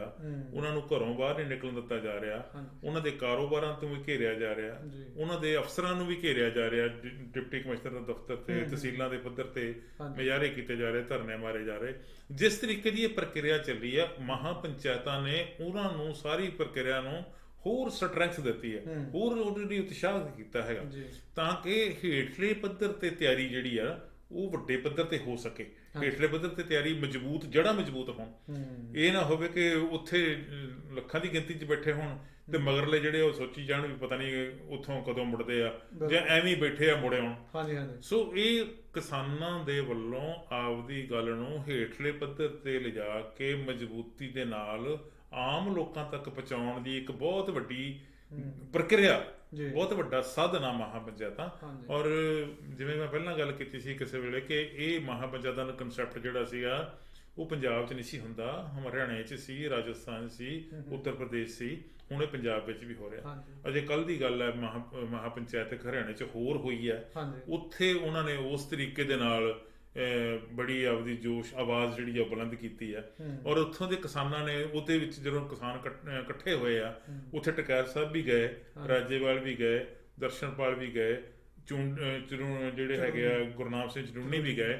ਉਹਨਾਂ ਨੇ ਹਰਿਆਣੇ ਵੱਲੋਂ ਇਹ ਗੱਲ ਕਹੀ ਹੈ। ਦੇਖੋ ਜਿਹੜੀ ਇਹ ਗੱਲ ਗੁਰਨਾਮ ਸਿੰਘ ਚੜੂੰਨੀ ਨੇ ਕਹੀ, ਉਹਨੇ ਕਹੀ ਕਿ ਅਸੀਂ ਆਪਦੇ ਵੱਡੇ ਭਰਾ ਦਾ ਸਾਥ ਨਹੀਂ ਛੱਡਣਾ। ਵੱਡਾ ਭਰਾ ਉਹ ਪੰਜਾਬ ਨੂੰ ਕਹਿੰਦੇ ਆ। ਬਿਲਕੁਲ। ਟਕੈਤ ਨੇ ਕਿਹਾ ਕਿ ਭਾਵੇਂ ਅੱਜ ਗਾਜੀਪੁਰ ਬਾਰਡਰ ਤੇ ਪਹਿਲਾਂ ਨਾਲੋਂ ਵੱਧ ਇਕੱਠ ਹੈ, ਪਰ ਮੈਂ ਤੁਹਾਨੂੰ ਦੱਸਣਾ ਚਾਹੁੰਦਾ ਕਿ ਇਹ ਜਿਹੜਾ ਸੰਘਰਸ਼ ਹੈ ਉਹਦੀ ਅਗਵਾਈ ਸੰਯੁਕਤ ਕਿਸਾਨ ਮੋਰਚਾ ਕਰਦਾ, ਉਹੀ ਕਰੂਗਾ। ਪੰਚ ਵੀ ਉਹੀ ਹੋਣਗੇ ਤੇ ਸਰਪੰਚ ਵੀ ਉਹੀ ਹੋਣਗੇ, ਮੰਚ ਵੀ ਉਹੀ ਹੋਊਗਾ। ਯਾਨੀ ਮੰਚ ਤੇ ਪੰਚ ਇੱਕੋ ਹੀ ਹੋਣਗੇ, ਜਿਹੜੇ ਅਸੀਂ ਉਹੀ ਰੱਖਣੇ ਹੈਗੇ ਆ, ਜੋ ਫੈਸਲਾ ਉਹ ਲੈਣਗੇ ਅਸੀਂ ਲਾਗੂ ਕਰਾਂਗੇ, ਉਹੀ ਹੋਊਗਾ। ਇਸ ਤਰੀਕੇ ਦੀ ਗੱਲ ਜਿਹੜੀ ਚੱਲ ਜਾਂਦੀ ਆ, ਇਹ ਗੱਲ ਜਾਂ ਕੋਈ ਪਿੰਡਾਂ ਵਿੱਚ ਜਾ ਕੇ ਆਮ ਲੋਕਾਂ 'ਚ ਜਾ ਕੇ ਕਰਦੇ ਆ, ਉਦੋਂ ਸੰਘਰਸ਼ ਨੂੰ ਬਲ ਮਿਲਦਾ, ਉਦੋਂ ਹੋਰ ਜ਼ਿਆਦਾ ਜੋਸ਼ ਆਉਂਦਾ, ਉਤਸ਼ਾਹ ਮਿਲਦਾ ਕਿ ਸਾਡੇ ਲੀਡਰ ਜਿਹੜੇ ਅਸੀਂ ਮੋਹਰੇ ਲਾਏ ਆ ਉਹ ਠੀਕ ਸੋਚਦੇ। ਕਈ ਵਾਰੀ ਇਹ ਵੀ ਹੋ ਸਕਦਾ ਸੀਗਾ ਕੱਲ ਨੂੰ ਗਾਜੀਪੁਰ ਬਾਰਡਰ ਤੇ ਇਕੱਠ ਵੱਡਾ ਵੇਖ ਕੇ ਟਕੈਤ ਸਾਹਿਬ ਕਹਿੰਦੇ ਵੀ ਮੈਂ ਹੁਣ ਹੋ ਗਿਆ ਤਕੜਾ, ਜਿਹਨੇ ਗੱਲ ਕਰਨੀ ਇੱਧਰ ਆ ਜਾਓ, ਪਰ ਉਹਨੇ ਕਿਹਾ ਵੀ ਇਦਾਂ ਨਹੀਂ। ਇਹ ਗੱਲ ਉੱਥੇ ਹੀ ਹੋਊਗੀ, ਸਿੰਘੂ ਬਾਰਡਰ ਤੇ। ਸਿੰਘੂ ਬਾਰਡਰ ਤੇ ਮੀਟਿੰਗਾਂ ਹੋਣਗੀਆਂ, ਉਹਨਾਂ ਮੀਟਿੰਗਾਂ ਵਿੱਚ ਹੀ ਪਲੈਨਿੰਗ ਬਣੂਗੀ, ਉਹਨਾਂ ਮੀਟਿੰਗਾਂ ਦੇ ਵਿੱਚ ਪਲੈਨਿੰਗ ਦੇ ਮੁਤਾਬਕ ਹੀ ਅਗਲਾ ਜਿਹੜਾ ਕਦਮ ਚੁੱਕਿਆ ਜਾਊਗਾ। ਜਿਹੜੇ ਆਉਣ ਵਾਲੇ ਦਿਨਾਂ ਦੇ ਵਿੱਚ ਪ੍ਰੋਗਰਾਮ ਲਿਖੇ ਗਏ ਸੀਗੇ ਕਿਸਾਨ ਜਥੇਬੰਦੀਆਂ ਵੱਲੋਂ, ਉਹਨਾਂ ਦੀ ਕੀ ਵਿਉਂਤਬੰਦੀ ਹੈ ਜੀ? ਇੱਕ ਤਾਂ ਮੈਂ ਅੱਜ ਦੀ ਗੱਲ ਹੀ ਕਰ ਲਵਾਂ ਕਿ ਉਹਨਾਂ ਨੇ ਇੱਕ ਜਿਹੜੇ ਪੁਲਵਾਮਾ ਦੇ ਘਟਨਾ ਵਾਪਰੀ ਸੀ, ਉਸ 'ਚ 40 CRPF ਦੇ ਜਵਾਨ ਜਿਹੜੇ ਸੀਗੇ ਉਹ ਸ਼ਹੀਦ ਹੋ ਗਏ ਸੀਗੇ। ਉਹਨਾਂ ਨੂੰ ਸ਼ਰਧਾਂਜਲੀਆਂ ਭੇਟ ਕੀਤੀਆਂ ਗਈਆਂ ਬਾਰਡਰ ਤੇ ਵੀ, ਔਰ ਪੰਜਾਬ, ਹਰਿਆਣੇ ਦੇ ਵਿੱਚ, ਰਾਜਸਥਾਨ 'ਚ, ਉੱਤਰ ਪ੍ਰਦੇਸ਼ 'ਚ, ਹਰ ਜਗ੍ਹਾ, ਪੂਰੇ ਹਿੰਦੁਸਤਾਨ ਦੇ ਵਿੱਚ ਜਿੱਥੇ ਵੀ ਕਿਸਾਨ ਹੈਗੇ ਸੀ, ਜਿੱਥੇ ਆਮ ਲੋਕਾਂ ਨੇ ਵੀ ਉਹਨਾਂ ਨੂੰ ਸ਼ਰਧਾਂਜਲੀ ਭੇਟ ਕੀਤੀ, ਕਿਸਾਨਾਂ ਨੇ ਵੱਧ ਚੜ ਕੇ ਇਹ ਸ਼ਰਧਾਂਜਲੀ ਸਮਾਗਮ ਜਿਹੜੇ ਆਯੋਜਿਤ ਕੀਤੇ। ਮੈਂ ਦੇਖ ਰਿਹਾ ਸੀ ਕੁਝ ਚੈਨਲਾਂ ਨੇ ਰਿਪੋਰਟਿੰਗ ਬੜੀ ਵਧੀਆ ਕੀਤੀ ਹੈਗੀ ਆ। ਸ਼ਹਿਰਾਂ, ਛੋਟੇ ਕਸਬਿਆਂ ਵਿੱਚ ਵੀ, ਸ਼ਹਿਰਾਂ ਵਿੱਚ ਵੀ ਲੋਕਾਂ ਨੇ ਚੌਂਕਾਂ 'ਚ ਖਲੋ ਕੇ ਜਿਹੜੀਆਂ ਕੈਂਡਲ ਜਿਹੜੀਆਂ ਉਹ ਜਗਾਈਆਂ ਉਹਨਾਂ ਦੀ ਯਾਦ ਵਿੱਚ। ਇਹ ਬਹੁਤ ਜ਼ਰੂਰੀ ਹੈ। ਅਸਲ ਵਿੱਚ ਕੀ ਹੈਗਾ ਕਿ ਉਹ ਜਿਹੜੇ CRPF ਦੇ ਜਵਾਨ ਜਿਹੜੇ ਆ ਉਹ ਸ਼ਹੀਦ ਹੋਏ ਆ, ਅਸਲ ਵਿੱਚ ਵੀ ਤਾਂ ਉਹ ਕਿਸਾਨਾਂ ਦੇ ਧੀਆਂ ਪੁੱਤਰ ਹੈਗੇ ਨਾ ਜੀ। ਉਹ ਕਿਉਂ ਨਾ ਉਹਨਾਂ ਨੂੰ ਯਾਦ ਕਰਨ। ਠੀਕ ਹੈ ਜੀ। ਇਹ ਜਿਹੜਾ ਪੁਲਵਾਮਾ ਕਾਂਡ ਵਾਲੀ ਗੱਲ ਜਿਹੜੀ ਸਰਕਾਰ ਨੇ ਜਿਸ ਤਰੀਕੇ ਨਾਲ ਕੋਈ ਪੇਸ਼ ਕੀਤੀ ਸੀ ਅੱਜ ਤੋਂ 2 ਸਾਲ ਪਹਿਲਾਂ, ਕੋਈ ਉਹਦੇ ਨਾਲ ਸਹਿਮਤ ਹੋਵੇ ਜਾਂ ਨਾ ਹੋਵੇ, ਮੈਂ ਉਸ ਚੱਕਰ 'ਚ ਮੈਂ ਵੀ ਨਹੀਂ ਪੈਣਾ ਚਾਹੁੰਦਾ। ਪਰ ਇੱਕ ਗੱਲ ਆ ਕਿ ਉਹ 40 ਘਰਾਂ ਦੇ ਚਿਰਾਗ ਬੁਝ ਗਏ ਸੀ। ਠੀਕ ਹੈ ਜੀ। ਔਰ 200 ਤੋਂ ਵੱਧ ਕਿਸਾਨ ਜਿਹੜੇ ਉਹ ਹੁਣ ਤੱਕ ਕਿਸਾਨੀ ਮੋਰਚੇ 'ਚ ਜਿਹੜੇ ਉਹ ਸ਼ਹੀਦ ਹੋ ਚੁੱਕੇ ਆ। ਇਹ ਉਹਨਾਂ ਨੂੰ ਸਾਂਝੀ ਸ਼ਰਧਾਂਜਲੀ ਸੀ ਜਿਹੜੀ ਹੁਣ ਤੱਕ ਹੋਈ ਹੈ। ਹੁਣ ਕੱਲ ਨੂੰ 16 ਫਰਵਰੀ ਨੂੰ ਸਰ ਛੋਟੂ ਰਾਮ ਦਾ ਜਿਹੜਾ ਉਹ ਜਨਮ ਦਿਨ ਮਨਾਉਣ ਦੀ ਗੱਲ ਹੈ। ਸਰ ਛੋਟੂ ਰਾਮ ਹਰਿਆਣੇ ਦੇ ਬਹੁਤ ਵੱਡੇ ਲੀਡਰ ਹੋਏ ਆ, ਯੋਧੇ ਹੋਏ। ਕੱਲ ਉਹਨਾਂ ਬਾਰੇ ਵੀ ਗੱਲ ਕਰਾਂਗੇ। ਉਸ ਤੋਂ ਬਾਅਦ 18 ਤਰੀਕ ਨੂੰ ਪੂਰੇ ਦੇਸ਼ ਵਿੱਚ 4 ਘੰਟੇ ਦਾ ਜਿਹੜਾ ਰੇਲ ਰੋਕੋ ਅੰਦੋਲਨ ਹੈਗਾ। ਇਸ ਤਰੀਕੇ ਦੀ ਸਾਰੀ ਇਹ ਪ੍ਰਕਿਰਿਆ ਚੱਲਦੀ ਪਈ ਹੈ। ਕੋਸ਼ਿਸ਼ ਕਰਾਂਗੇ ਹਰ ਰੋਜ਼ ਅਸੀਂ ਅਪਡੇਟ ਕਰਦੇ ਰਹੀਏ। ਅਖੀਰ ਵਿੱਚ ਕੁਝ ਗੱਲਾਂ ਰਹਿ ਗਈਆਂ, ਹੁਣ ਤੁਸੀਂ ਆਪਣੇ ਤੌਰ ਤੇ ਸਾਡੇ ਦਰਸ਼ਕਾਂ ਨੂੰ ਸਾਂਝੀਆਂ ਕਰਨੀਆਂ ਚਾਹੁੰਦੇ ਹੋ, ਤੁਸੀਂ ਕਰ ਸਕਦੇ ਹੋ। ਉਹ ਗੱਲ ਤਾਂ ਚਲੋ ਜੀ, ਮੈਂ ਐਡਾ ਕੋਈ ਸਿਆਣਾ ਨਹੀਂ, ਮੈਂ ਸਿਰਫ ਰਿਪੋਰਟ ਹੀ ਕਰ ਰਿਹਾ। ਮੇਰਾ ਨਹੀਂ ਬਣਦਾ ਕਿ ਮੈਂ ਕਿਸਾਨਾਂ ਨੂੰ ਕੋਈ ਗੱਲ ਸਲਾਹ ਦੇਵਾਂ ਜਾਂ ਨੌਜਵਾਨਾਂ ਨੂੰ ਕੋਈ ਸਲਾਹ ਦੇਵਾਂ। ਹਾਂ, ਨੌਜਵਾਨਾਂ ਨੂੰ ਇੱਕ ਸਲਾਹ ਦੇਣੀ ਮੈਂ ਜ਼ਰੂਰ ਸਮਝਦਾ ਉਹ ਹੈ ਕਿ ਅਸੀਂ ਸਾਰੇ ਅੱਜ ਆਪੋ ਆਪਣੀਆਂ ਜੇਬਾਂ ਦੇ ਵਿੱਚ ਮੋਬਾਈਲ ਫੋਨ ਪਾ ਕੇ ਬੈਠੇ ਹਾਂ ਔਰ ਸਾਡੀ ਕੋਸ਼ਿਸ਼ ਇਹ ਹੁੰਦੀ ਹੈ ਕਿ ਅਸੀਂ ਸੋਸ਼ਲ ਮੀਡੀਆ ਦੇ ਨਾਲ ਲਗਾਤਾਰ ਰਾਬਤਾ ਰੱਖੀਏ। ਸੋਸ਼ਲ ਮੀਡੀਆ ਤੇ ਕੋਈ ਵੀ ਇਦਾਂ ਦੀ ਪੋਸਟ ਪੈਂਦੀ ਆ ਤੇ ਸਾਡੇ ਮਨ 'ਚ ਉਸੇ ਵੇਲੇ ਉਹਦੇ ਤੇ ਟਿੱਪਣੀ ਕਰਨ ਨੂੰ ਜੀ ਕਰ ਆਉਂਦਾ। ਅਸੀਂ ਉਹਦੇ ਹੱਕ ਵਿੱਚ ਜਾਂ ਖਿਲਾਫ ਟਿੱਪਣੀ ਜਿਹੜੀ ਆ ਉਹ ਪਾਉਣੀ ਚਾਹੀਦੀ। ਮੈਂ ਇਸ ਗੱਲ ਤੇ ਨਹੀਂ ਕਹਿੰਦਾ ਕਿ ਤੁਹਾਨੂੰ ਨਹੀਂ ਪਾਉਣੀ ਚਾਹੀਦੀ, ਤੁਸੀਂ ਕਰ ਲਓ। ਪਰ ਜਿਸ ਤਰੀਕੇ ਦੇ ਨਾਲ ਸਰਕਾਰ ਨੇ ਚਾਰੇ ਪਾਸਿਓਂ ਨਾਕਾਬੰਦੀ ਕੀਤੀ ਔਰ ਸੋਸ਼ਲ ਮੀਡੀਆ ਨੂੰ ਫਰੋਲਣਾ ਸ਼ੁਰੂ ਕੀਤਾ ਹੋਇਆ, ਫੇਸਬੁੱਕ ਅਕਾਊਂਟ ਨੂੰ ਫਰੋਲਣਾ ਸ਼ੁਰੂ ਕੀਤਾ ਹੋਇਆ, ਜਾਂ ਹੋਰ ਜਿਹੜੇ ਤੁਹਾਡੇ YouTube ਕਈਆਂ ਨੇ ਆਪਣੇ ਚੈਨਲ ਬਣਾਏ ਆ, ਸ਼ੌਕੀਆ ਚੈਨਲ ਬਣਾਏ ਆ, ਉਂਝ ਹੀ ਕਦੀ ਜੀ ਕਰੇ ਉਹਦਾ ਦਿਲ ਦੀ ਭੜਾਸ ਕੱਢਣ ਲਈ, ਉਹ ਸਾਰੇ ਜਿਹੜੇ ਆ ਉਹ ਬੁਰੀ ਤਰ੍ਹਾਂ ਗੰਧਾਲੇ ਜਾ ਰਹੇ। ਉਹ ਜਦੋਂ ਉਹ ਗੰਧਾਲੇ ਜਾ ਰਹੇ, ਉਹਨਾਂ ਦੇ ਵਿੱਚ ਕੋਸ਼ਿਸ਼ ਆ ਉਹਨਾਂ ਦੀ ਕਿ ਕੋਈ ਨਾ ਕੋਈ ਇਹੋ ਜਿਹਾ ਪੁਆਇੰਟ ਫੜਿਆ ਜਾਵੇ ਜਿਹਦੇ ਨਾਲ ਇਹਨਾਂ ਨੂੰ ਸਨੱਬ ਕੀਤਾ ਜਾਵੇ, ਇਹਨਾਂ ਨੂੰ ਦਬਾਇਆ ਜਾ ਸਕੇ। ਸੋ ਧਿਆਨ ਨਾਲ ਪੋਸਟਾਂ ਪਾਉਣੀਆਂ ਚਾਹੀਦੀਆਂ। ਤੇ ਇਦਾਂ ਦੀਆਂ ਪੋਸਟਾਂ ਜਿਹੜੀਆਂ ਤੁਹਾਨੂੰ ਲੱਗਦਾ ਕਿ ਇਹ ਸ਼ਾਇਦ ਫੇਸਬੁੱਕ ਤੇ ਨਾ ਹੀ ਹੁੰਦੀ ਤੇ ਚੰਗਾ ਸੀ, ਉਹ ਤੇ ਟਿੱਪਣੀ ਵੀ ਨਹੀਂ ਕਰਨੀ ਚਾਹੀਦੀ। ਸੋ ਜੇ ਤੁਹਾਡੀ ਜਾਣਕਾਰ ਕਿਸੇ ਨੇ ਪਾਈ ਤਾਂ ਉਹਨੂੰ ਕਹਿ ਦਿਓ ਕਿ ਇਹ ਕਿਸਾਨੀ ਅੰਦੋਲਨ ਦੇ ਭਲੇ ਲਈ ਨਹੀਂ ਹੈਗੀ, ਇਹਨੂੰ ਤੂੰ ਡਿਲੀਟ ਕਰ ਦੇ, ਇਹਨੂੰ ਵਾਪਸ ਲੈ ਲਾ, ਜਾਂ ਇਹ ਤੇ ਖੁਦ ਘੱਟੋ ਘੱਟ ਆਪ ਟਿੱਪਣੀ ਕੋਈ ਨਾ ਕਰੋ, ਅਵੋਇਡ ਕਰੋ। ਕੋਸ਼ਿਸ਼ ਕਰੋ ਕਿ ਇਸ ਜਿਹੜੀ ਇਹ ਸੋਸ਼ਲ ਮੀਡੀਆ ਦਾ ਇਹ ਪਲੇਟਫਾਰਮ ਆ, ਇਹਦੀ ਵਰਤੋਂ ਜਿਹੜੀ ਆ ਉਹ ਸੁਚਾਰੂ ਤਰੀਕੇ ਨਾਲ ਹੀ ਕੀਤੀ ਜਾਵੇ। ਉਂਝ ਇਹਦਾ ਕੋਈ ਬਹੁਤਾ ਵੱਡਾ ਫਾਇਦਾ ਹੁਣ ਤੱਕ ਤਾਂ ਮੈਨੂੰ ਦਿਸਿਆ ਨਹੀਂ। ਹਾਂ, ਜਿਨ੍ਹਾਂ ਨੇ ਸੁਚਾਰੂ ਢੰਗ ਨਾਲ ਚਲਾਇਆ ਵਾ ਉਹਨਾਂ ਨੇ ਬੱਲੇ ਬੱਲੇ ਵੀ ਕਰਾ ਲਿਆ। ਤੁਹਾਡਾ ਬਹੁਤ ਬਹੁਤ ਸ਼ੁਕਰੀਆ ਜੀ, ਮਿਹਰਬਾਨੀ। ਤੁਸੀਂ ਨਵੀਆਂ ਅਪਡੇਟਸ ਦੇ ਨਾਲ ਸਾਨੂੰ ਜਾਣੂ ਕਰਾਉਂਦੇ ਰਹਿੰਦੇ ਆ ਤੇ ਨਵੀਆਂ ਇਨਫੋਰਮੇਸ਼ਨ ਲੈਣ ਦੇ ਲਈ ਅਸੀਂ ਤੁਹਾਨੂੰ ਫਿਰ ਯਾਦ ਕਰਾਂਗੇ। ਤਦ ਤੱਕ ਦੇ ਲਈ ਅਸੀਂ ਤੁਹਾਡੇ ਤੋਂ ਖਿਮਾ ਚਾਹੁੰਦੇ ਹਾਂ। ਮਿਹਰਬਾਨੀ ਜੀ, ਥੈਂਕ ਯੂ ਵੈਰੀ ਮਚ। ਇਹ ਸਨ ਸਰਦਾਰ MP ਸਿੰਘ ਜੀ। ਤੇ ਜੇਕਰ ਤੁਹਾਨੂੰ ਇਹ ਸਾਡੇ ਪ੍ਰੋਗਰਾਮ ਵਧੀਆ ਲੱਗਦੇ ਤਾਂ ਇਹਨੂੰ ਸ਼ੇਅਰ ਕਰ ਦਿਆ ਕਰੋ, ਅੱਗੇ ਤੋਰ ਦਿਆ ਕਰੋ। ਤੇ ਜੇਕਰ ਤੁਹਾਡੀਆਂ ਟਿੱਪਣੀਆਂ ਹੁੰਦੀਆਂ ਤਾਂ ਉਹ ਕਮੈਂਟ ਦੇ ਰੂਪ ਵਿੱਚ ਸਾਨੂੰ ਤੁਸੀਂ ਦੱਸ ਸਕਦੇ ਹੋ, ਅਸੀਂ ਜ਼ਰੂਰ ਉਹਦੇ ਤੇ ਤੁਹਾਨੂੰ ਜਵਾਬ ਦੇਵਾਂਗੇ। ਸੋ ਤੁਸੀਂ ਦੇਖ ਰਹੇ ਸੀ ਵੌਇਸ ਆਫ ਇੰਡੀਆ ਮੀਡੀਆ, ਤੁਹਾਡੀ ਆਪਣੀ ਆਵਾਜ਼। ਸਤਿ ਸ਼੍ਰੀ ਅਕਾਲ ਜੀ।